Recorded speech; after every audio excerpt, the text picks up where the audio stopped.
chicos, voy a hacer una clase más o menos rápida, voy a centrarme en los puntos más importantes. El tema de hoy día es ética en investigación. ¿Por qué ética en investigación? Bueno, la ética es el estudio del valor de la moral humana, en la conducta humana. Esto cuando lo trasladamos a investigación, en el que buscamos mejorar la salud de las personas, se basa en cómo tratamos a los sujetos de investigación, a las personas con las cuales investigamos, de tal forma que podamos promover más bien un beneficio en ellos por encima de un riesgo. Esto siempre se ha existido, pero digamos que empezamos a hablar más seriamente del tema a partir de los experimentos nazis. ¿Ustedes escucharon sobre los juicios de Nuremberg? ¿Les suena o nada? Juicios de Nuremberg. ¿Saben? De la Segunda Guerra Mundial saben lo que fue, ¿no? Saben que ahí había un bando que era los nazis. Saben que ellos hacían experimentos con seres humanos. Ellos hacían experimentos con seres humanos, muchas veces se esforzaban, por ejemplo que les puse hoy día en la práctica, en generar conocimientos útiles para entender mejor el cuerpo humano a partir de las personas que tenían ahí los prisioneros, ¿no?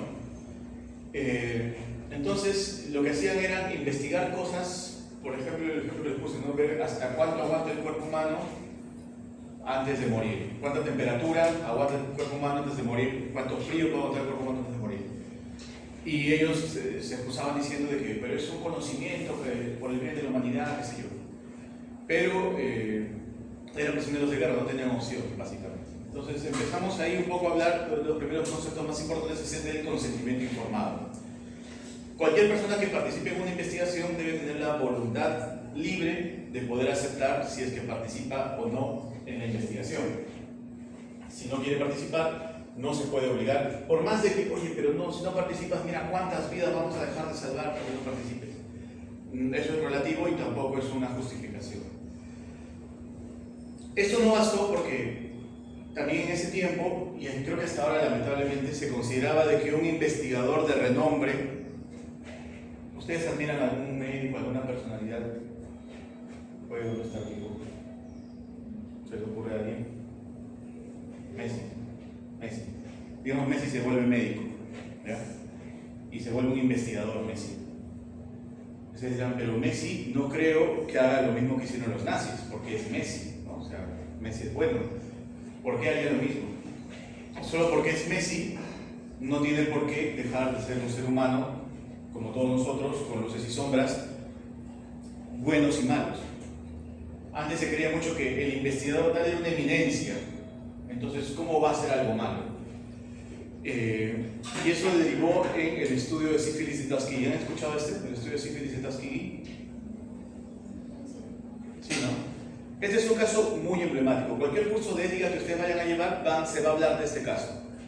Porque primero que es un caso financiado por el gobierno de Estados Unidos, o sea, no es un particular, fue financiado por el gobierno de Estados Unidos, y lo que hacían era, y acá uno de los principios de bioética que se estaba violando era, escogieron personas de una comunidad afroamericana con muchas necesidades en salud, en educación, en acceso a alimentación, o sea, necesidades básicas no cubiertas. Ya por ahí estoy violentando el principio de equidad o justicia, que me estoy aprovechando de una población vulnerable para estudiar algo cuyo beneficio va a ir a toda la población. O sea, estoy cargando los riesgos en una población para beneficiar a otra población. Era un estudio para ver la historia natural de la sífilis. El estudio empezó en 1932 y terminó en 1972, fueron casi 40 años. Pero ¿qué es lo peor acá? Que en 1940 ya existía una cura para la sífilis. Pero esta cura le fue negada a estas personas porque decían que iban a malograr el estudio. Entonces deliberadamente se le prohibió el tratamiento. Aquí se está violando el principio de beneficencia y no maleficencia. Estoy haciéndole un daño cuando sé que, porque una cosa podría ser que, bueno, vamos a ver cómo te va con la enfermedad para la cual no tenemos cura y solamente nos queda acompañamiento y tal. Pero si es que ya tengo la cura de una enfermedad, el negarle esa cura es hacerle un daño adrede por encima del beneficio. Y esas personas firmaron un consentimiento informado, ¿no? como para que no se diga de que no se había hecho, pero el consentimiento informado que se firmaba estaba viciado porque básicamente los investigadores negociaban con las necesidades básicas de la persona. ¿Sí? Te voy a dar alimento, te voy a dar comida, te voy a dar acceso a salud, te voy a dar educación, que son cosas que el Estado debería dar de por sí a todas las personas porque son derechos, pero esto lo usaban como moneda de cambio para entrar al estudio. Ahí se está violentando el principio de autonomía. Acuérdense esos tres principios: autonomía, justicia y de beneficencia / no maleficencia. Bueno, y el estudio de hepatitis en Willowbrook, que es una situación más o menos parecida, fue hecho en una población vulnerable también. Son niños con discapacidad mental en una escuela estatal que fueron infectados adrede con hepatitis, con la excusa de que siempre había brotes de hepatitis en esa escuela, y los investigadores dijeron, en vez de que haya un brote y nos sorprenda a todos, mejor nosotros mismos inoculamos la hepatitis para que nosotros controlemos y de paso investigamos cómo se dan los patrones de infección en esa escuela, ¿no? Firmaron consentimiento informado también, y acá los papás muchas veces firmaban consentimiento informado. En esta época, tener un hijo con discapacidad a veces no era bien visto, entonces decían, bueno, haz lo que quieras, es tu problema, ese hijo ya está en tus manos, por así decirlo. Como ven, son casos de consentimiento informado viciados, que constituyen también una violación a la autonomía. Entonces, algunos hitos. El Código de Nuremberg. Hay una serie o película en Netflix de los juicios de Nuremberg que ha salido hace no mucho, que les recomiendo que lo vean, no sé si lo han visto. Porque ahí se habla en general de todos los crímenes de guerra, pero en particular los crímenes de guerra hechos por investigadores médicos derivaron en el Código de Nuremberg, donde se establece que el consentimiento informado es esencial para la investigación de seres humanos. Pero aún así, esto no fue suficiente. Porque, como les decía, no porque se diga que se tiene que hacer consentimiento informado es que se aplicaba bien. Por ejemplo, en el estudio Tuskegee, ese consentimiento informado estaba viciado porque prácticamente estaba condicionando la dignidad de una persona que, si no entraba al estudio, su otra opción que era quedarse sin acceso a los servicios básicos. Hoy, justo en la práctica, me comentaban sobre un incentivo para participar en una encuesta, ¿no? ¿Se acuerdan? Sobre el pollo a la brasa. Y yo les doy un pollo a la brasa a cambio de que ustedes me den una encuesta. Quizás pollo a la brasa, si es que ese pollo a la brasa, digamos que es un entorno diferente, no son estudiantes de medicina que no les va a faltar almuerzo, ¿ya? Pero si yo hago ese incentivo en un entorno en el que la necesidad de alimentación de repente no está cubierta, darles alimentación a cambio de que entren a mi estudio ya cambia el incentivo. Y es un incentivo que puede viciar el libre consentimiento de las personas. ¿Por qué? Porque una persona dice, uy, si no entro al estudio me voy a quedar sin comer. Entonces ya no estoy aceptando libremente. Y eso es lo que pasó después. Entonces, la declaración de Helsinki prioriza los intereses de los sujetos por encima de los sujetos del interés de la investigación, porque muchas veces se justificaban los investigadores diciendo, pero si no le doy yo, eso nadie le va a dar, ¿no? Pobrecito, yo soy el bueno, más bien, estoy haciendo algo bueno, les estoy ayudando, y encima de esto va a derivar un tratamiento nuevo que va a salvar miles de vidas. Entonces, bajo esa lógica decían, hay que hacerlo nomás, pues ni modo, ¿qué queda? En la declaración de Helsinki se prioriza el interés del sujeto de investigación por encima del interés de la sociedad. O sea, no importa que yo salve millones de vidas con un tratamiento que va a matar a una persona. Si esa persona no puede o no quiere participar en el estudio, o no debería participar en el estudio, no importa que ese beneficio que salva a millones de personas está por debajo de esa única vida que es la que va a participar en el estudio, ¿no? Esta declaración de Helsinki ha tenido muchas actualizaciones, muchas de ellas incluso controversiales, porque está en ese equilibrio de priorizar el interés del sujeto que participa en la investigación por encima del interés de la comunidad que se va a beneficiar. Y acá se establece algo muy importante, que es la revisión de un comité independiente. O sea, no confiamos solamente en el investigador por ser investigador. No vamos a decir, tú eres una eminencia en investigación y por eso vamos a considerar que eres bueno. No, te vamos a vigilar igual. Por más de que seas la mejor persona del mundo, igual te vamos a vigilar, porque nada garantiza que cumplas los principios de ética como deben ser cumplidos. Por eso se exige acá la revisión de un comité independiente. Por eso es que ustedes, cuando hagan sus tesis o cuando hagan cualquier investigación, tienen que hacer revisar su proyecto por un comité de ética en investigación. Toda investigación en seres humanos debe ser revisado por un comité de ética en investigación. Otro hecho importante es el informe Belmont. Este salió justo después del experimento de Tuskegee. Como les mencionaba, este fue un experimento financiado por el gobierno. Como 40 años duró, muchas personas murieron en el camino. Pocos sobrevivieron y a esos pocos sobrevivientes, incluso el gobierno de Estados Unidos, creo que fue el presidente Bill Clinton en la década de los 90, hizo una disculpa pública en nombre del gobierno a los sobrevivientes de este experimento. Todo esto generó obviamente más debate y se generó el informe Belmont, o el reporte Belmont, informe Belmont, que es una de las bases que compila, digamos, todos los preceptos y toda la experiencia que hemos tenido con experimentos en seres humanos hasta ese momento. Y acá se establecen los 3 principios éticos básicos que deben basar cualquier investigación, que son los siguientes. Bueno, acá el de beneficencia y el de no maleficencia es el mismo, pero estos dos son el mismo: beneficencia / no maleficencia. Beneficencia es asegurar o promover el bienestar del sujeto, y la no maleficencia es evitar o minimizar el daño o los riesgos. Entonces, el principio de beneficencia y no maleficencia es tener un balance positivo de beneficios sobre riesgos. Por ejemplo, en el cáncer, en los tratamientos de cáncer, ¿saben qué es la quimioterapia? ¿Qué cosa hace la quimioterapia en el cuerpo?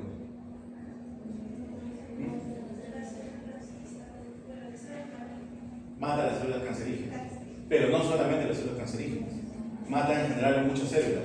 O sea, al final el tratamiento quimioterápico es... La quimioterapia, al final, lo que es matar células de una persona con el suficiente equilibrio de no matar muchas células buenas y más bien matar más células malas. O sea, un tratamiento de quimioterapia en cáncer forzosamente va a tener daños, va a generar daños, va a causar daños. Pero esos daños que le estoy causando justifican ya no hacer la investigación, no, porque puede haber un beneficio, y es que de repente puedo mejorar o matar suficientes células cancerígenas para que la persona pueda vivir un poco más de tiempo y con buena calidad de vida. Pero siempre va a haber un beneficio y un riesgo. La cosa es que cuando hago investigación, el beneficio supera el riesgo. Y no solamente considerar riesgos físicos, también riesgos de otro tipo, que vamos a ver un ratito. Otro principio es el respeto por las personas, la autonomía. Es decir, respetar la decisión de cada paciente. Hacerle caso a lo que dice cada paciente. No ser paternalista y no decir, oye, ¿cómo no vas a entrar al estudio? Mira lo que te estás perdiendo, qué tal. Si la persona no quiere, no quiere. Y eso también implica no viciar los consentimientos. Yo les puedo obligar a ustedes con una pistola y decirles, entras al estudio, te mato. Pero también les puedo coaccionar de otras formas. Si es una población vulnerable que no tiene acceso a alimentación básica, entra al estudio, o si no, ya no te doy tu almuerzo durante un mes. Es otra forma de coaccionar también la voluntad. Y por último, el principio de justicia. Justicia significa la distribución equitativa de los riesgos, cargas y beneficios de una investigación entre los grupos sociales.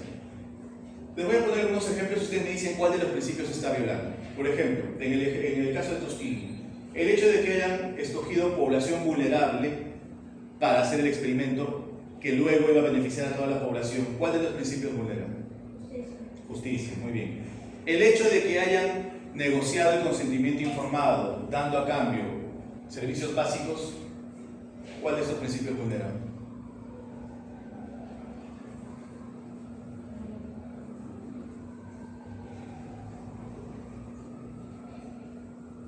¿O les parece confusa mi premisa?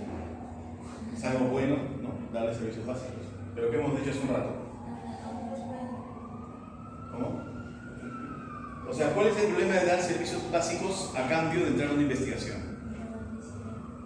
Puede viciar el consentimiento. Pero eso en particular, porque dar servicios básicos significa que estoy trabajando con una población muy vulnerable, que no tiene ni para comer, ni para vestirse, ni para ir al médico. Entonces, darle eso a cambio de entrar a un estudio es coaccionar su voluntad.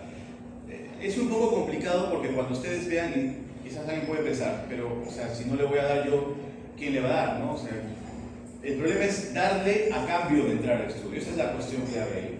De darle hay que darles, obviamente. Hay que atender a las personas que no tienen. Pero darles a cambio de entrar al estudio es lo perverso ahí que debemos evitar, ¿ya? O por ejemplo en el caso de Willowbrook, cuando los papás firmaban el consentimiento informado porque los papás no les importaban mucho sus hijos. ¿Cuál de los principios se está vulnerando ahí?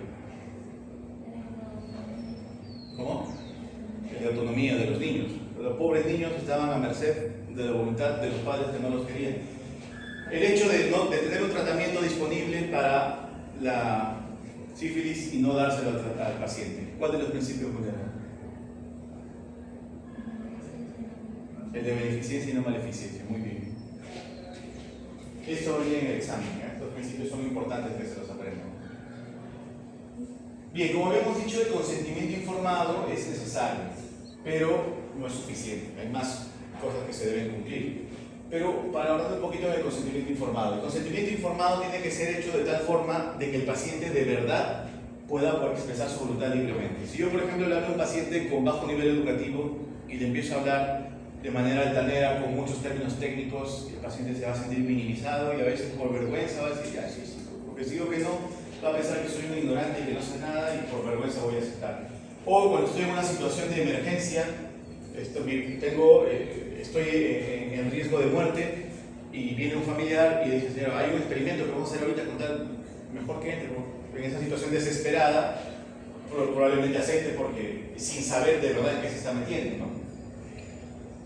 Primero, los primeros requisitos es que tiene que haber validez científica y validez social. O sea, el estudio tiene que ser científicamente útil, algo que de verdad no sepamos, un avance científico, pero también tiene que tener valor social. O sea, tenemos que saber a quién vamos a beneficiar, cuál es la ganancia para la sociedad que va a tener la investigación. Por eso en la justificación hablamos de eso.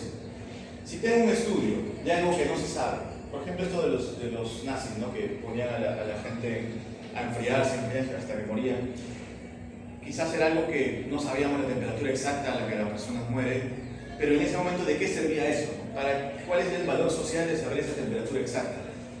¿De qué nos iba a beneficiar a la humanidad ese dato? Si ya tenía ciertos parámetros que me permitían tomar decisiones, ¿por qué saber el número exacto? ¿Cuál es el valor social? Entonces, siempre tenemos que tener en cuenta que toda investigación debe tener un valor social.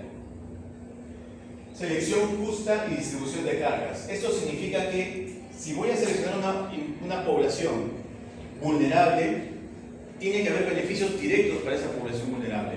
Si es que es una investigación que está orientada para beneficiar a una población heterogénea grande, las cargas, o sea, los potenciales riesgos que implica esa investigación de ese tratamiento potencialmente útil para toda esa población, deben también repartirse en toda esa población. No solo seleccionar una parte vulnerable, como por ejemplo el caso de Tuskegee. Se seleccionó solo una parte vulnerable de la población con falta de acceso a servicios básicos para beneficiar a toda la población. Y acá entra un concepto importante que es el de población vulnerable. ¿Qué cosa es una población vulnerable? Una población vulnerable son personas que no tienen la misma capacidad de defender sus intereses, sus derechos, que las que tendríamos nosotros, ¿no? Nosotros tenemos cierto nivel educativo, ustedes son estudiantes universitarios, son jóvenes, conocen sus derechos, tienen redes de apoyo, se tienen entre ustedes incluso, o sea, de alguna forma tienen cómo defenderse si es que alguien quiere aprovecharse de ustedes. Pero, ¿quiénes, por ejemplo, no tendrían esa capacidad? ¿Se les ocurre a alguien? ¿Qué tipo de población no tendría la misma capacidad de defender sus derechos o su integridad que, por ejemplo, nosotros que somos adultos? Los niños, por ejemplo. Los niños no pueden defenderse de la misma forma, dependen de alguien. ¿Quién más? Los adultos mayores, quizás, las gestantes, las personas con discapacidades, las personas que están en una situación de subordinación, por ejemplo, reos, militares, incluso en situaciones particulares, podría considerarse que si yo soy un empleador y ustedes trabajan para mí y yo les pago su sueldo, yo les digo, chicos, entren en esta investigación. Ustedes están en una situación de vulnerabilidad ante mí, porque el hecho de negarse implica que de repente tengan que dejar de percibir el sueldo que yo les estaría dando, ¿no? Entonces aquí tenemos que hacer, siempre que trabajamos con poblaciones vulnerables, tenemos que tener cuidados extra. Por ejemplo, si trabajo con niños, el niño no puede dar un consentimiento informado. Su papá o su apoderado o su tutor legal debe dar el consentimiento informado. Pero si el niño aún así no quiere, no lo puedo obligar. Eso se llama asentimiento. Por ejemplo, en niños grandes de 12 años, 3 años, por ejemplo, yo quiero hacer un estudio y les tengo que hacer una muestra de sangre. El papá puede decir, sí, sácale, yo firmo todo, sácale la muestra de sangre.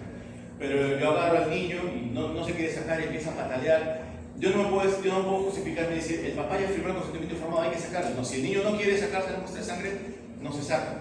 Muchas veces, además del consentimiento, está el asentimiento, que es que el niño o la persona que tiene limitada la capacidad de decidir también debe dar su visto bueno para la intervención.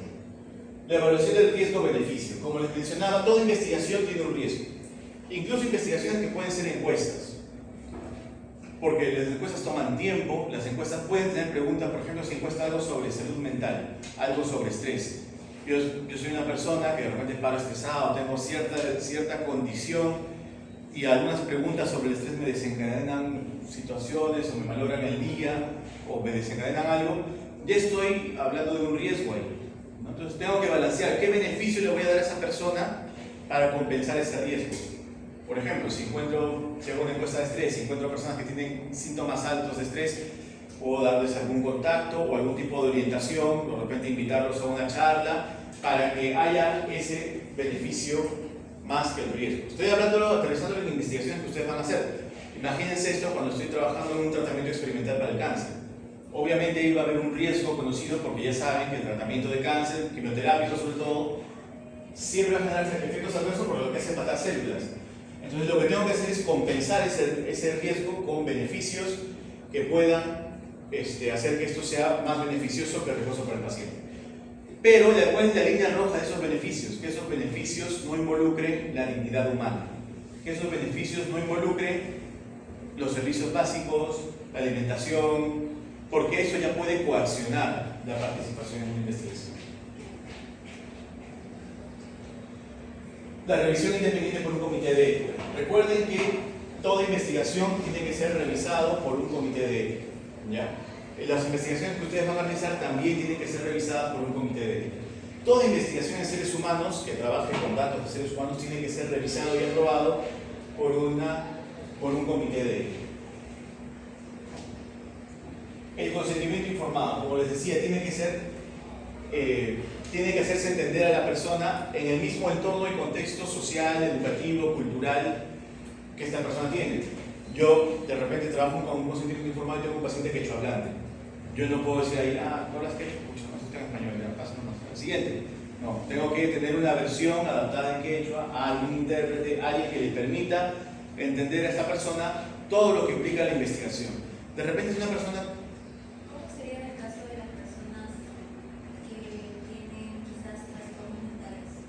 Que ellos también no saben de la situación de población. Buena pregunta. Esa es una población vulnerable también. Y como población vulnerable debemos considerar que deben tener un protector legal o un tutor legal para tomar un consentimiento informado. Para firmar un consentimiento informado, al igual que los niños o al igual que adultos mayores que ya no tengan la capacidad de poder entender todo, alguien legalmente habilitado debe tomar esa decisión por ellos. Y, o sea, si es, por ejemplo, una encuesta que pide informado y la receta, ellos dentro de las facultades que requiere para poder responder, entonces, ¿qué sería eso? En ese caso ya no es un criterio ético, sino más bien un criterio científico.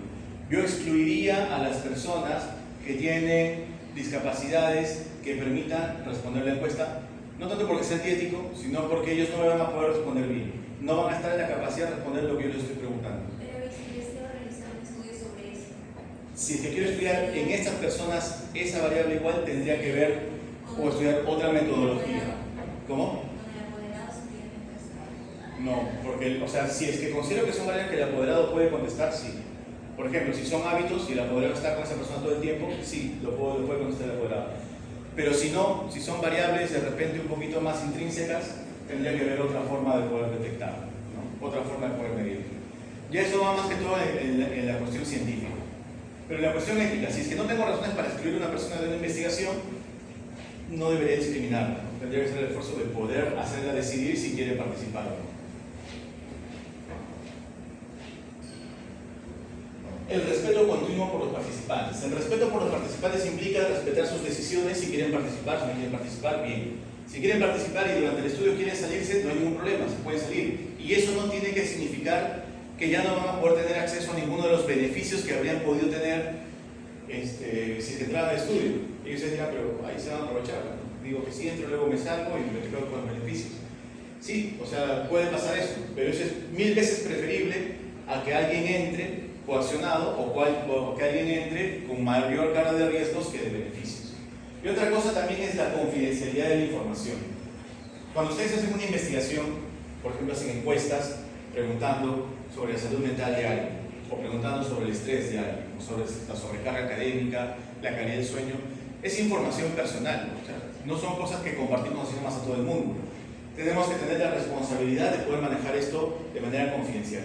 Puede que la encuesta sea anónima, cosa que la info ya nadie sabe de quién es, pero de verdad anónima, o puede que de repente tengo la base de datos, pero ya no consigno el nombre en la base de datos, solo consigno un código y luego un archivo independiente, el código lo relaciono con el nombre y ya si es que quiero revisar en ese archivo aparte que puede estar bajo llave, le pueden dar al asesor, le pueden dar lo puedo guardar en el INSIP, en ese archivo está la identificación de las personas, pero la base de datos que está en mi laptop, que yo la paso por WhatsApp, que por ahí la dejo abierta y cualquiera puede entrar, ya no está a merced de alguien que pueda sacar esa información.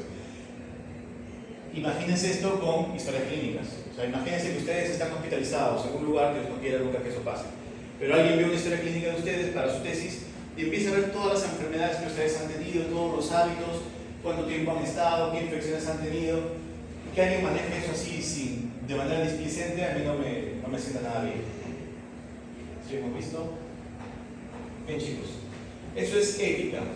Voy a cerrar ahorita con la parte de conducta responsable de investigación. Voy a hacerlo rápido, revisen ustedes las diapositivas. Yo les voy a mandar también un poquito de material complementario. Pero aquí lo principal es distinguir la conducta responsable, que es la integridad científica en la presentación del producto de investigación. O sea, en la presentación de mi artículo, por ejemplo. De la ética de investigación, que es todo lo que hemos visto hasta ahora, que es la protección de los sujetos durante la investigación. Cuando yo hago la investigación tengo que proteger a los sujetos de investigación. Todo eso es ética de investigación. Pero una vez que ya tengo los resultados, ya viene la conducta responsable de investigación, que es la integridad científica, la integridad del científico para presentar el producto de la investigación. ¿Qué cosas puedo hacer mal? Esas tres son mala conducta científica. Fabricación, o sea, inventarme datos. Datos que no tengo, yo me invento datos y los publico como si fueran reales. Ha pasado, hay gente que se ha ido a la cárcel por esto. Hay gente que ha perdido obviamente su carrera por eso, porque esto es, digamos, la forma máxima de fraude científico. ¿Saben qué es fraude, no? Fraude es engañar. Yo quiero engañarles a ustedes, me invento los datos. Falsificación. Modifico mis datos. Tengo una base de datos y me sale, de repente estoy trabajando en un tratamiento que es una farmacéutica en la que yo trabajo. Entonces el tratamiento me conviene que funcione porque si no funciona, no voy a ganar la plata que ganaría vendiendo ese medicamento. Entonces me sale que no funciona el tratamiento, entonces lo que voy es modificar los datos, cambio el Excel, ¿no? Las encuestas, que los resultados que me salieron los cambio para que el resultado sea positivo, sea significativo. De esa forma yo voy a ganar más plata. Estoy falsificando la información. Y plagio, creo que ustedes saben qué cosa es plagio, ¿no? ¿Saben qué es plagio? ¿O no? ¿Qué es plagio? Copiar la información de otros y darle crédito. ¿Y por qué eso es fraude? ¿Por qué eso es intentar engañar? Porque estoy haciendo pasar un contenido que no lo he hecho yo como si lo hubiera hecho yo. Y ustedes dirán, pero profe, plagio es. Yo copié y pegué y me olvidé de citar, yo no quería engañarle a nadie. Vean que está al mismo nivel de la fabricación y la falsificación de información, porque también, obviamente, no es lo que ustedes, el descuido que ustedes hayan tenido, es la intención que está detrás de eso, que por más que no hayan tenido esa intención deliberada, es lo que uno va a entender cuando pasa eso. ¿Ya? Y por último, prácticas cuestionables o perjudiciales en investigación. No declarar conflicto de intereses. Un conflicto de intereses es cuando yo tengo un interés primario en una investigación, que es que el estudio investigue si el fármaco funciona, pero tengo un interés secundario, que es que yo voy a ganar plata si el fármaco funciona. Puede chocar, si el fármaco no funciona, eso va a chocar con mi interés secundario. Eso significa que tengo que declarar. No significa que no pueda hacer investigación, no es que esté prohibido hacer investigación. Puedo hacer la investigación, pero tengo que decir, por si acaso yo que estoy investigando esto, trabajo en esta farmacéutica. Cosa que los lectores ya saben cómo juzgar el trabajo. Autoría responsable. No poner de autor a alguien que sí de verdad es autor, o poner de autor en un trabajo a alguien que no debería ser autor. ¿Qué cosa tiene que cumplir alguien para ser autor? Tiene que cumplir 4 criterios. Primero, haber contribuido de manera importante al trabajo. Hacer el proyecto, la idea de investigación, la recolección de datos, la redacción del proyecto. Ese es un criterio, pero no es el único. Además de eso, también tiene que contribuir intelectualmente en la elaboración del artículo final. No en la recolección de datos nada más, no en la elaboración del proyecto nada más, sino en el artículo final que se va a publicar. Si no ha contribuido en el artículo final intelectualmente de manera importante, no puede ser autor. Tercero, tiene que estar de acuerdo con la publicación. Si no está de acuerdo con la versión final, no debería ser autor. Y por último, este señaló recién, hace no mucho, tiene que ser responsable de todo el contenido del artículo. Por ejemplo, y esto también aplica para ustedes como estudiantes cuando presenten sus trabajos finales. Alguien presenta la parte de análisis de resultados y está muy mal hecho, ¿no? Entonces le dicen, oye, tú que eres autor de ese trabajo, responsabilízate por esa parte que está mal hecha. Pero esa persona dice, no, yo no hice esa parte, yo hice introducción nomás. Eso lo hizo tal persona. Habla con ella si quieres. No se puede. Asume la responsabilidad por ser autor de todo el contenido del trabajo, así no lo haya hecho directamente. Publicación responsable es, ustedes saben, los artículos científicos se publican en revistas científicas. Entonces, no puedo publicar un artículo en 2 revistas, porque estoy publicando de manera inflada, redundante. O publicar un artículo, tengo un artículo con 200 personas, un trabajo con 200 personas, pero mi profe me dijo que es mejor publicar más. Entonces, en vez de publicar un artículo con 200, publico 4 artículos con 50 cada uno. Y hago 4 análisis. Así tengo más publicaciones. Pero como son todas del mismo artículo, eso se llama publicación redundante, publicación salada. Y así varias formas de publicación redundante que les voy a pasar en un material extra para no extenderme. Por último, inexactitudes y sesgos. Todos estos son prácticas cuestionables o perjudiciales en investigación. No es una conducta responsable de investigación. No es fraude, pero es cuestionable. Inexactitudes y sesgos es hacer el trabajo de manera displicente. O sea, hacerlo mal, equivocarme, tener errores, porque eso no solamente va a llevar a problemas, en el caso de ustedes académicos. Cuando yo publico investigación, esto forma parte de decisiones. Ustedes han escuchado del movimiento antivacunas, que es muy fuerte en Estados Unidos. Hay gente que se opone a así. Tiene mucho que ver con este artículo que fue publicado en The Lancet, que no es cualquier revista. Esto no va a tener tiempo de presentarlo, revisen el tema de este autor, que cometió un montón de faltas de integridad científica y al final el artículo tuvo que ser retractado. La revista tuvo que sacarlo y decir, este artículo ya no vale, es como si no se debería haber publicado. Porque esto le estaba dando mucho fuego a este movimiento antivacunas. Y una última mención, que esto no lo tenía en la clase, pero me lo preguntaron ayer, que era el uso de IA. En realidad el uso de IA sí es un tema que debería tocarse en conducta responsable de investigación, porque no deberíamos usar la IA, creo que eso ya lo hablé con mi grupo también, para generar contenido académico o científico. Podría usarlo sí como material de consulta, podría usarlo para mejorar el estilo, corregir algunas cosas, siempre mencionándolo, o de repente para que me pueda dar alguna idea, pero yo tengo que ser el autor de todo el contenido que yo genero. Y ustedes que están en formación, la verdad no les recomiendo que usen la IA para nada, salvo para consultas. Yo no sé algo, le pregunto a la IA, oye, ¿qué cosa puede ser esto? O que me dé correcciones de algunas cosas. No que me lo corrija, que me indique qué cosa debo corregir para yo mismo corregir. Y siempre sean abiertos con el uso de IA. Si han usado la IA, díganlo. Profe, he usado la IA para esto. Las revistas también piden eso. Cuando alguien manda un artículo a una revista, tiene que decir, he usado inteligencia artificial para corregir estas cosas, para corregir el estilo, para traducirlo al inglés, para lo que sea que lo haya usado. Más o menos casi el 15% de una encuesta que se hizo en Estados Unidos vio que alguno de sus colegas había fabricado o falsificado datos. Imagínense, ustedes cuando leen un artículo en internet confían en que el contenido que están leyendo es de verdad. Pero imagínense que casi un 15% del contenido que leen está fabricado o que está falsificado. Eso obviamente daña la credibilidad de la ciencia y daña nuestro quehacer como médicos, porque nosotros tomamos decisiones en función a eso. Si tomo una decisión en función a un artículo fabricado o falsificado, estoy perjudicando a mi paciente y también mi credibilidad como médico. Bien chicos, ¿alguna pregunta?